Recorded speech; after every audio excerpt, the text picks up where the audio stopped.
Good morning, greetings, and welcome to The Bright Side, your nutritional program dedicated to the understanding of the vast world of nutrition and nutritional supplementation. I'm your host, Pharmacist Ben, nutritional pharmacist from Boulder, Colorado. I use nutritional supplements where other healthcare practitioners use toxic pharmaceutical drugs and sometimes deadly medical procedures.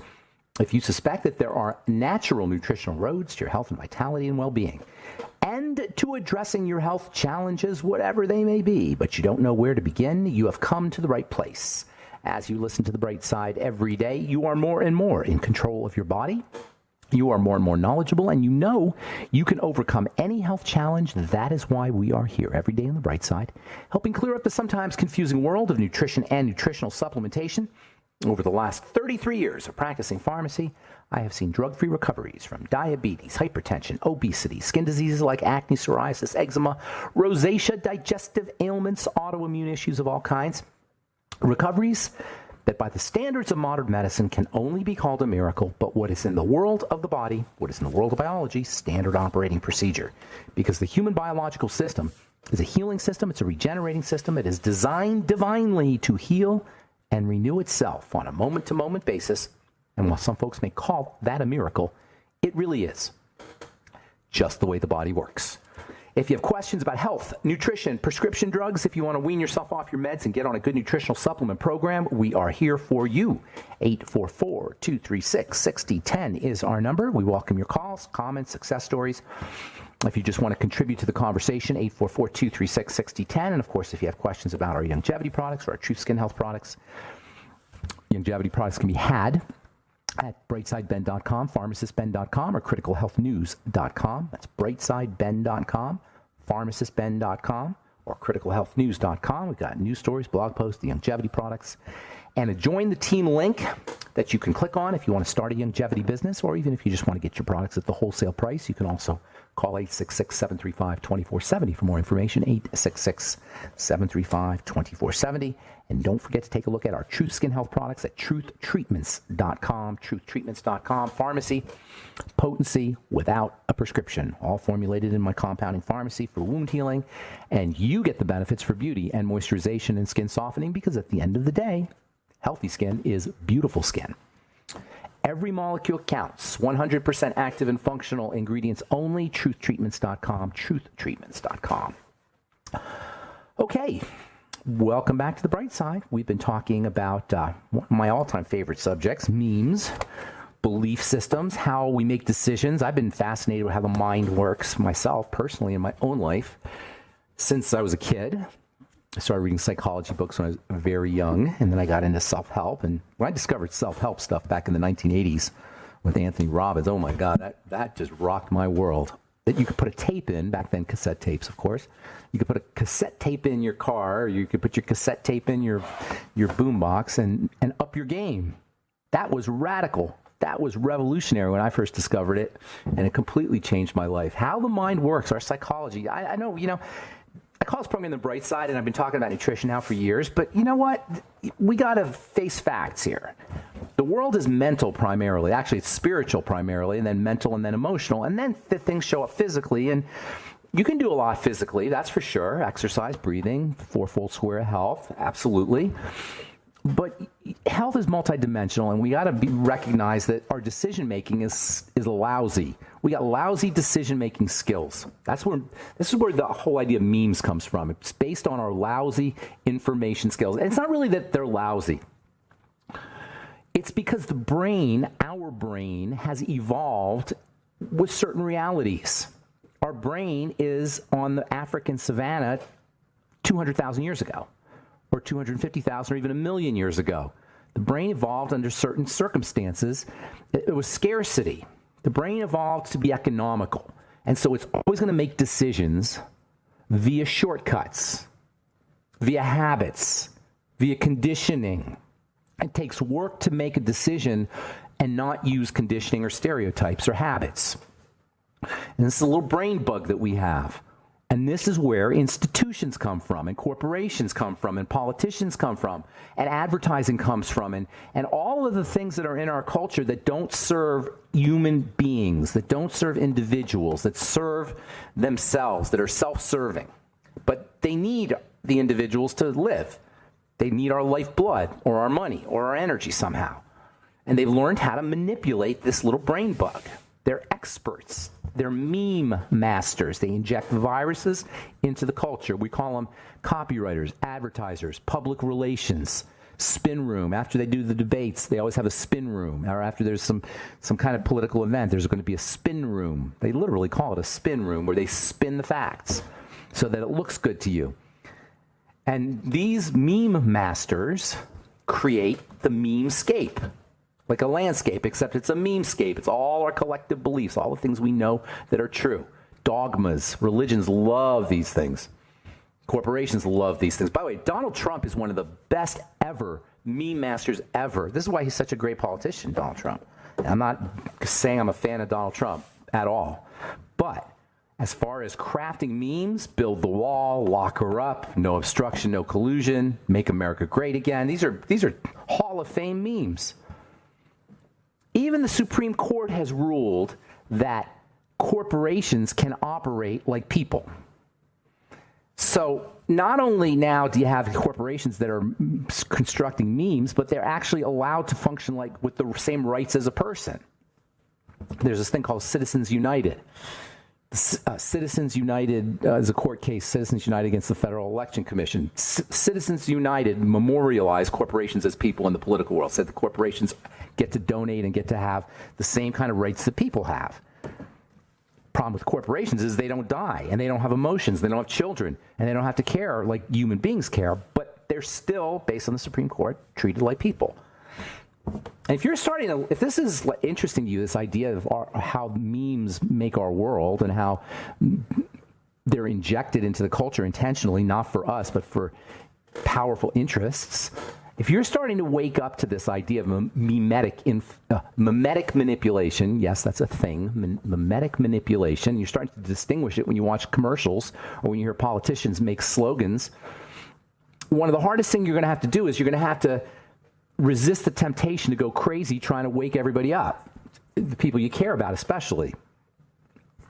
There's plenty of people who want to be woken up. They say woke these days. There's plenty of people who want to be woken up. Pay attention to those people. If your husband or your wife or your parent or your child wants to believe the nonsense and the stupidity that comes right out of the mouths of the representatives of the pharmacomedical model, they want to take the drugs because they think they'll get better. They want to have their gallbladder taken out because they think they'll get better. And this has nothing to do with intelligence, by the way. I know a lot of intelligent people that operate that have drank in the Kool-Aid on the pharmacomedical model. And if one of your loved ones wants to take the drugs, that's their business. And everyone gets the right to live their lives as they see fit, no matter how much it may cause us to suffer as the loved one. And you know what? When people are in the memescape and they're living their lives with memes, they're kind of like zombies. They're sort of asleep. And people who are sleeping and dreaming don't necessarily want to get woken up out of a dream.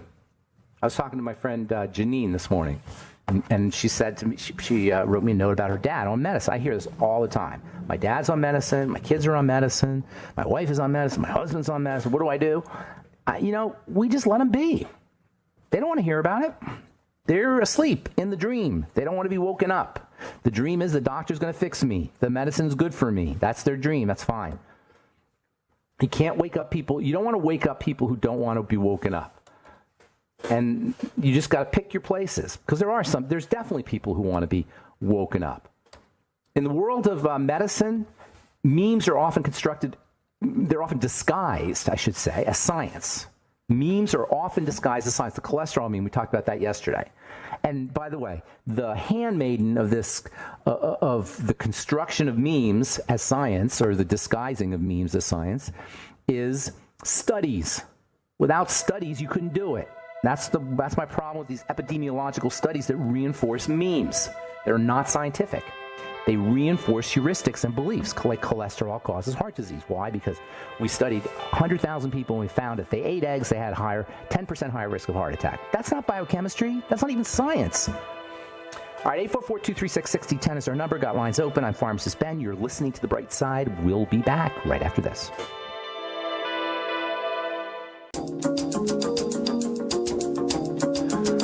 we're back on the bright side. Pharmacist Ben here. 844-236-6010 is our number. I got lines open for you. If you have questions about anything we're speaking about here today, how have memes affected you? Have you noticed memes? Since we've been talking about this for the last couple of weeks, maybe about a month or so, we've been talking about memes. Have you noticed memes in your life? Have you noticed where you're operating by conditioning and reflex and not even thinking, and how it's costing you? If you're on a prescription drug, if you're out there listening and you're on a prescription drug, are you taking that because of a meme, because of a belief, or have you examined, have you become a critical thinker? Have you looked at what exactly is going on when you take that drug in terms of your body, what that drug is doing to your body? You know, you maybe decide you still want to take the drug. If you decide to take a prescription drug or have a surgery done based on data, based on real information, based on experience, that's different. Maybe you decide you want to take the drug. But the idea is we want to be critical thinkers. We want to be thinking. We want to pay attention. Pay is a key word there. Pay means like your attention is like money. That's the best resource there is. Advertisers spend a lot of money getting us to pay attention. Pay attention to what we're doing. Be a critical thinker. Do some research. Now, I know I'm preaching to the choir to a large extent on this radio program, but that's what we want to do as a culture. We want to start asking questions. If you drive by McDonald's and you're not hungry and you decide you want to go through the drive-thru, what's going on there? It happens all the time. If you're not hungry, but you're at the newsstand and there's a Snickers bar calling you, you know, what's going on? In the world of research, they use epidemiology. They use studies. I am very suspicious of studies. I pay hardly any attention to these studies. I want to know biochemistry. That's what I'm asking. I want to know the mechanism. It's meme versus mechanism. Meme means a belief, a dogma. Mechanism is how something works. Biochemistry is about mechanisms. There ain't no memes in biochemistry. Okay? There's memes as you get higher as you get less scientific, sociology, psychology, you start to get into where it's more theory-based and concept-based. That's where you really get into memes. And that's where we run into trouble. Biochemistry, physics, there's no memes there. Physics might be a little bit different because it's so hard to picture. We got to use images. But biochemistry, we can see what's happening. Biochemistry is observable. Biochemistry is factual. The meme says cholesterol causes heart disease, and the meme says you want to avoid cholesterol, and the meme says you want to take statin drugs so you don't make cholesterol. Science says cholesterol is an anabolic hormone. Not exactly a hormone, but it gets tweaked into hormones. All the hormones of anabolism, of building. Cholesterol is a stress management substance. Cholesterol is important for cell chemistry. Cholesterol is important for the conduction of energy and the activity of hormones at the level of the membrane. Without cholesterol, nothing works. And to the extent that you poison the cholesterol system, things will work less and less. That's a fact. That's science. Whether eating eggs will increase heart disease by 10% or eating eggs is bad for you, you should only eat egg whites, that's statistics, that's algorithms, and that's memes. That's not science. And don't try to argue with somebody about eggs and cholesterol if they're into it. A doctor especially. The smarter you are sometimes, if you're immersed in the memescape, you will find, because human beings like to rationalize, you'll find reasons why it's so. And people who are researchers in the cholesterol business, doctors mostly, and drug company people, they will insist. Study after study shows that you increase heart attacks by 10%, by 20%, by 30%, blah, blah, blah. Not 30, but 10%, 15% if your cholesterol is higher. Those are studies. Those are statistics. Human beings are not statistics. Don't cast your pearls before swine. Can't teach a pig to sing, Robert Heinlein. You can't teach a pig to sing. It's not going to work. You're just going to piss off the pig. But the body is built to recover. That's science. That's not a meme. Cut yourself and watch it heal. How does yesterday's lunch become today's arm? Literally, how does the hamburger you had for lunch yesterday become your arm today, or your fingers today, or your nose today? That's all the body transmuting things. That's all the body changing things for its own benefit. That's the body turning the amino acids and the fats and the vitamins, etc., into the body. Happens all the time. You cut yourself, you don't think about it. The collagen comes to the rescue, and skin cells, and chemistry is initiated. And the most incredible chemistry is initiated when you cut yourself. It's like a 32-step process. I don't know how many steps it is, but it's a lot of steps. And the reason there's so many steps in the clotting process is because clotting and blood flow is the single most important thing the body does. That's why all disease is cell disease, and all disease is preceded by dirty blood. The body can do it. The body's got an intelligence that will allow it to create a biochemical pathway that takes 30 steps, all of which, at each step, a decision is made whether it wants to continue. I mean, there's an intelligence built into the very cells that we have. We don't need to do anything. Work with food, work with nutrition, work with air.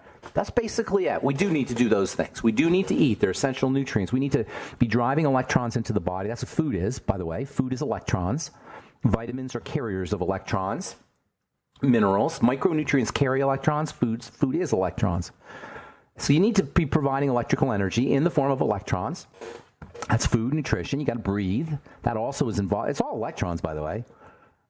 Oxygen works electronically. The digestive system is what converts the food into electrons. So you got to make sure you're working on the digestive system. I talk about the digestive system with every single person I talk to, and it's not because I'm Mr. Food Guy. I'm talking about science. If the digestive system breaks down, you will be starving. If the digestive system breaks down, you will have toxicity in the body and you'll be starving. That's not a good combination. If you have a problem with the digestive system and you got toxicity in the blood and you're starving, you can rest assured you're going to have health challenges, including skin problems. And I'm telling you, this is somebody who's been in the skin business. I talked to some girl a couple days ago, and she did not want to hear it. Oh my God, she wrote me a nasty letter. She wrote nasty letters to people about how irresponsible I am. How dare I how dare I say it was her digestion, because she's tried everything. She was so mad at me. Holy moly. Move the body. Movement creates an electrical charge. Movement carries nutrients to the cells. Movement detoxifies, and there's a link between respiration and movement. And when you respire, when you breathe, focus on the diaphragm. The diaphragm is the key structure in the breathing process, and unfortunately, it's hardly ever accessed for most people, including me. I have to remember multiple times a day to breathe from my diaphragm. It's hard to do when you talk. I find myself when I'm talking, I'm breathing high. Singers know they got to breathe from the diaphragm. The diaphragm, that muscle that kind of separates your top half from your bottom half, you can feel it as you're breathing in, and it goes down, and when you breathe out, it comes back up again. It's generating an electrical charge, and it's pumping blood. It's like a heart. It helps move the lymphatic system and the circulatory system in the lower part of the body, and it electrifies the lower part of the body. And well, guess what? The more diaphragmatic breathing you do, the skinnier you will get in that area. The more tone your body will be in that area. Everybody wants six-pack abs. That's one of the best ways to be toned. You won't have a six-pack ab maybe, but you'll be toned in the center of the body by diaphragmatic breathing. So if you got anything, I'm talking high blood pressure, low blood pressure, autoimmune disease, skin problems, cancer, chronic fatigue, fibromyalgia, depression, anything that's a degenerative, progressive illness, understand that through lifestyle choices, through the choices we make, we have so much power to ultimately to completely reverse, but to initiate the reversal process immediately. All right, I'm Pharmacist Ben. We'll be back on the bright side right after this.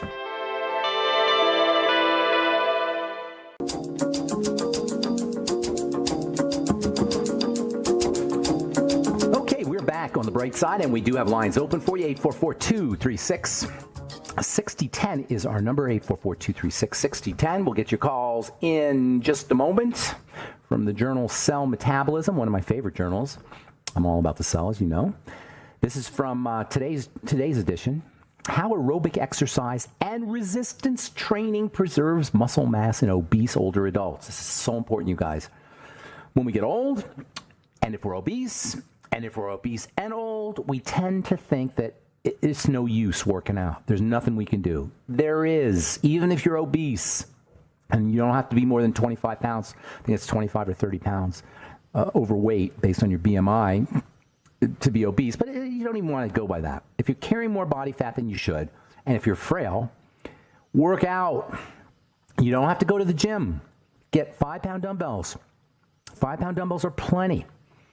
Just do body weight exercises, do sit-ups, and you don't even have to do a sit-up. Just lay down and try to get out of go from a laying position to a seated position. You don't have to even be an official sit-up. There's so many things we can do to rev up our metabolism. The body is a use it or lose it machine. Under conditions of under conditions of no use, we're going to lose it. That's what frailty is about. Even if you're in the hospital, they tell you to get up and walk around. You got to move the body, and if you're older, it becomes even more important, especially resistance training, lifting weights. It's amazingly important for older folks to lift weights. Again, you don't need a full-blown gym membership, and you don't have to be a freak about it. You can do it with 5 or 10-pound dumbbells. Aerobic exercise too. Now, sometimes people say, well, I walk around the block, I walk a lot. Yeah, that's okay. It's not a bad thing to walk, but that's not what we're looking at. You're looking at somehow pushing the body. You're not going to push the body when you're taking a walk. In fact, you're not going to push the body unless you intend to push the body. And that's the problem. You got to push the body. The body wants to be pushed. That's not just true about the physical body, the mental body and the emotional body. We are a species that thrives on push, but we evolved to not do that, not to thrive, because we evolved to survive. Thrival and survival are not the same thing. They're opposites. Or maybe not opposites, but they're on a spectrum. First comes survival, and then comes thrival. And most of us are in survival mode, and under conditions of survival, we're not going to push ourselves. If you want to thrive, you got to push yourself. And that's every self-help guru who's ever said that, who's ever promoted self-help, has said a derivative of that. If you want to thrive, you got to push. You don't thrive without pushing, period. Mentally, spiritually, mentally, emotionally, as well as physically. And in terms of physical, aerobic exercise means a brisk walk, not just a walk, getting on a treadmill. The body likes to do high intensity, by the way, short duration, high intensity, as you know, if you've heard me speak before. Short duration, high intensity. All right, 844-236-6010. I want to just read this out to you guys, and then we'll get your calls. American caravan arrives in Canadian birthplace of insulin for cheaper medicine. A caravan of Americans has bust across the Canada-U.S. border seeking affordable prices for insulin and raising awareness of the, quote, insulin price crisis in the United States. See, this is a meme, you guys, that nobody's questioning. Is there something else we could do maybe instead of getting insulin for our diabetes? Maybe we could change the way we ate. You think you could do that? Yes, you can. And guess what? Many people, I personally seen it and talked to more people than I can count, got off of insulin by changing the way they ate. I don't know, 100 people I've talked to who got off of their insulin by changing how they ate. Now, if you read the articles, and drugs the same way, I've talked about this last week. You're going to hear more and more and more about the high price of drugs. This is going to be an election that's this presidential election, this little circus that we do every 4 years, is going to be focused largely on health and health care. And they're going to tell you need to have Medicare for all, or you can keep your private insurance for a couple of years and then Medicare for all. And gradually it's going to that. Gradually it's going to government health care. And let me tell you something, that is not in our interest. Now, catastrophic issues I can see. There should be nobody should lose their house over catastrophic accidents and that kind of stuff. I understand that. But day-to-day health care, the day-to-day kinds of things that we take prescription drugs for, we go to the doctor for, that is not in the individual's interest to be interacting with the institution in a codified way, in a legal way, which is about to happen, just so you can get half-price drugs. I'm sorry, Bernie Sanders. And I know he's probably a nice guy, but that's not in human beings' interest. All right, 844-236-6010 is our number. Let's go to Texas and say good morning to our friend Chris. What's up, Chris? How you doing, buddy? And I just want to thank you for all your time. And I remember the last conversation that we had, you told me that you suspected that I had an autoimmune disorder, which is probably very true because I admit that, I am alcohol dependent. I try not to get carried away with this dependence. However, I've taken some steps. I've done some things like eliminating sugar, first of all, eliminating gluten, second of all, and basically going for the ketogenic diet. And how do you feel? How do you feel after those modifications? Well, first of all, I want to say this to anybody out there who's struggling with alcoholism, as I am, because I'm struggling with alcoholism. I want to tell you, listen, never, ever, ever consume alcohol in empty stomach. That's a recipe for disaster. If you want to kill yourself, drink alcohol in empty stomach. Very bad idea. Don't ever do that. Tell me why do you say that? I know from experience. Uh-huh. All right. So I don't remember I don't remember us talking about an autoimmune disease, but is there something I could do to help you? Do you just have a comment? Here's my topic for today. One thing that I have managed to eliminate is I used to spend money on this supplement called Celsius, which is a green tea supplement.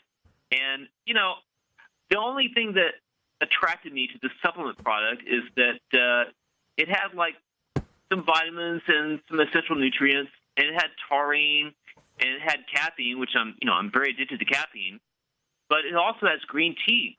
But then I saw studies that green tea actually has hepatotoxicity, and that's a concern with me because you know what? I drink alcohol. I'm dependent on alcohol, and I don't want to take anything that... Green tea will help you with the alcohol. Green tea will help you with the alcohol. It'll help you process the alcohol. Really? It's definitely in your interest to drink green tea. In fact, It could help you wean yourself off or at least reduce your dose of alcohol. Because a lot of the alcoholism, and you know more about it than I do, so I'm sorry if I'm saying something that you think that you disagree with because you're the expert. I'm not. But I wasn't being facetious. I'm being you know more about it than I do. But on the other hand, and correct me if I'm wrong. A lot of times when you're drinking, you want to just drink something and you want to hold something in your hand and you want to drink it. Now, the buzz, you're not going to get the buzz, obviously, but the green tea can help you maybe a couple of times that you would ordinarily drink alcohol, do some green tea. And it'll also help you detox, too. Great for your liver. I mean, because, see, I heard that it helps with glucuronidation, right?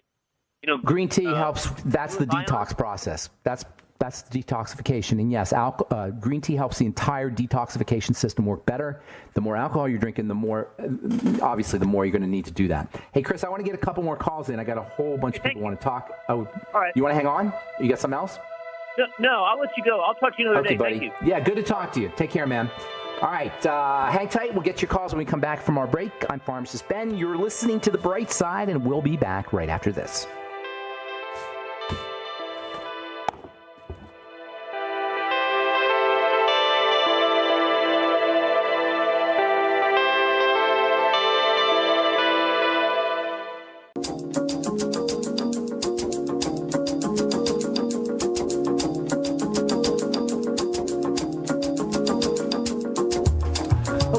Back on The Bright Side. Let's go to Oregon.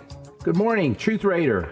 How you doing, buddy? Good morning. Hey, Benjamin. I guess I'm a pissed off piggy or something. I don't know. You must have what? I must be a pissed off piggy. I'm not quite understanding what you're saying, but I'm sure it's very good and intelligent. What's going on, Truth Raider? Well, yeah, it's getting worse. What's that, your nerve? I believe I think it's pinpointed. It's diphenhydramine hydrochloride toxicity, I believe. What? Diphenhydramine hydrochloride. Diphenhydramine. What about diphenhydramine? That's Benadryl for the listeners. Well, what about it? Right, and that's also Tylenol PM, and it's also ingredients in other things, the generic brands of sleep aids, etc. And I have a dependency on sleep aids that helps me relax at night. Yeah. And I wake up bright and fresh and bright-eyed and bushy-tailed in the morning. But I'm having side effects from this one. I noticed I switched to this a gelatin cap because it's easier on the stomach, easier on the digestive system, and it's expedient on its effects and efficacy. It works a lot quicker. But what's going on in the past couple of months, I noticed I've had this numbness in my right, sort of like my right leg down to my ankle, and it kind of feels like there's an invisible hand that has a grip around the base of my ankle, squeezing blood, like the circulation to my foot. Yeah, none of that's good. None of that's good. That's you guys have that checked out. That's not a good thing. That's so you don't want to be messing with your circulatory system. That could be a big problem. Yeah, I can't tell you what that is.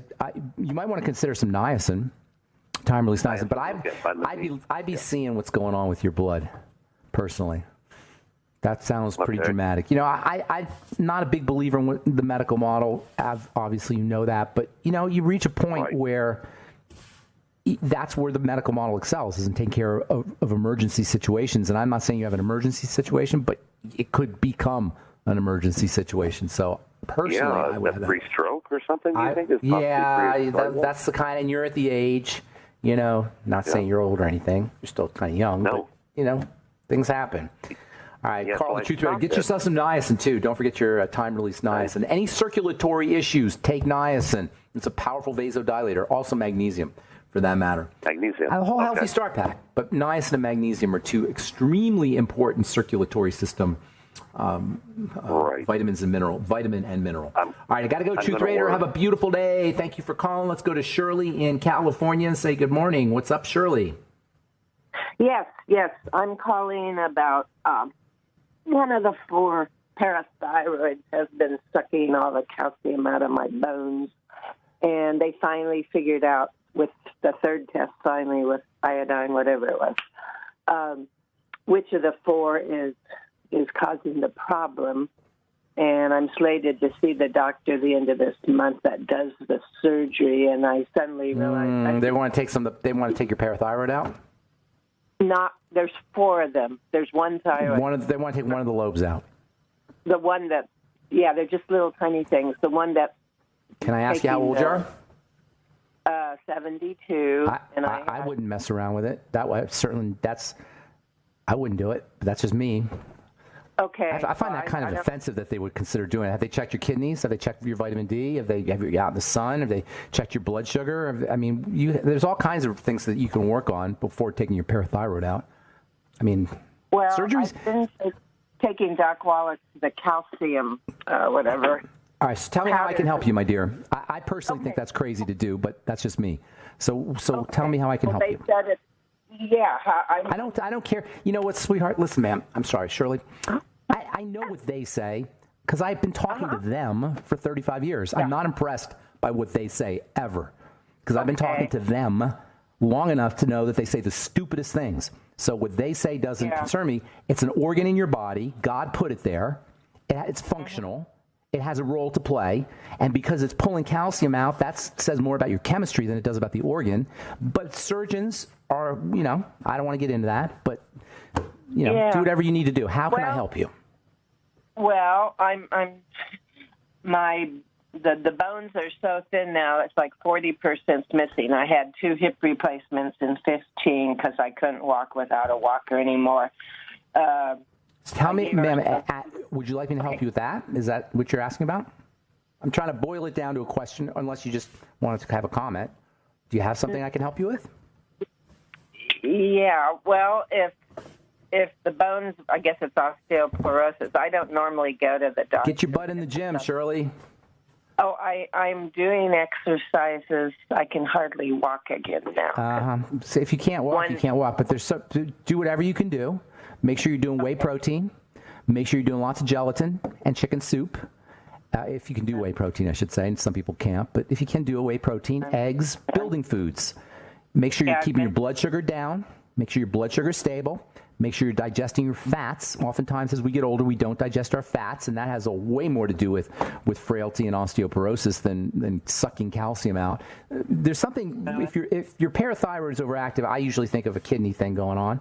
Your kidney's not working as it should, which is, par for the course as we get older. I had tests done directly for diabetes because I was on the edge, and they kept saying, "Oh, you're fine," but I did come back pre-diabetic. So there's no such thing as pre-diabetes. It's all arbitrary.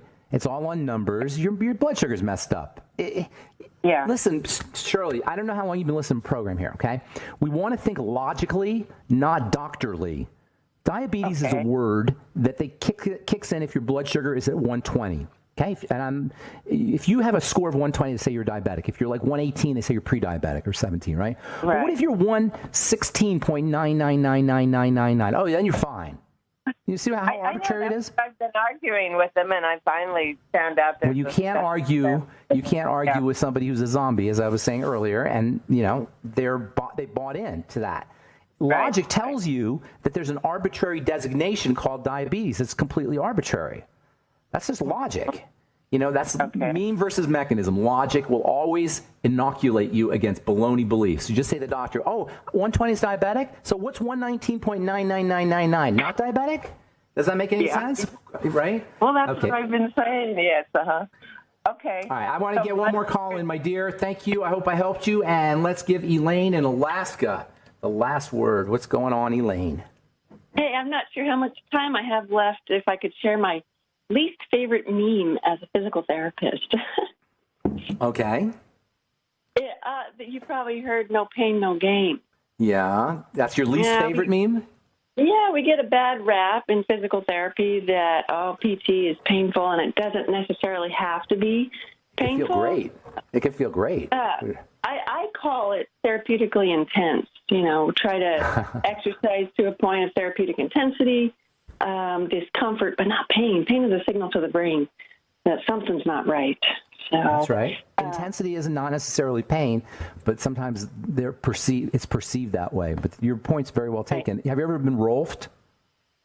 A very bad rolfer. Okay, we don't want a bad rolfer, but rolfing is where they break up scar tissue and adhesions, and they say it's very painful, but when you're done with the rolfing, you feel like $1,000,000, and your body moves differently, it looks differently, you hold yourself differently. It's an amazing thing, but the reputation is that it's painful. But it's not, if there's a kind of idea, it hurts so good. Have you ever heard that phrase? It hurts so good. Yeah, you get a sense I use of that all the time. Yeah, it hurts so good. I mean, your brain can maybe think of it as pain, but there's something that's really very delicious about it. It's a release kind of thing that could feel very good. Right. So I just want to thank you for being a physical therapist, and that's that's a very underappreciated job and role that people play in our culture is to do physical therapy, but that's some amazing work. We live in a physical body. When our physical bodies are not feeling right, we don't feel right. Our muscles and our bones and our connections, our ligaments and our joints, and the work you do is just, it needs to be honored and recognized. So thank you so much. Thank you. And I feel blessed, and you've helped so many of my patients kind of with that with the nutritional pharmacy and just all your advice, and on the integumentary of the skin. And I've got a client, she had the skin issue that came up post-methotrexate, and I have a picture of it. I don't know if I can send it to you, but it only happens, and I hear the music there, so that's I may the have music, to call and that's all the time we have for today. But methotrexate is a hideous drug, one of the most hideous ever created. Methotrexate, awful drug. All right, I got to go, Elaine. Thanks for your call. Have a beautiful day in Alaska. And that is it for today. Thanks for listening to The Bright Side, friends. Check out pharmacistben.com for our blog and our longevity products, also brightsideben.com and criticalhealthnews.com. And don't forget to take a peek at truthtreatments.com for all our Truth Skin Health products. Have yourselves a wonderful, beautiful, awesome, spectacular day. Thanks for listening to The Bright Side. I'm Pharmacist Ben. We'll talk to y'all later. Bye for now.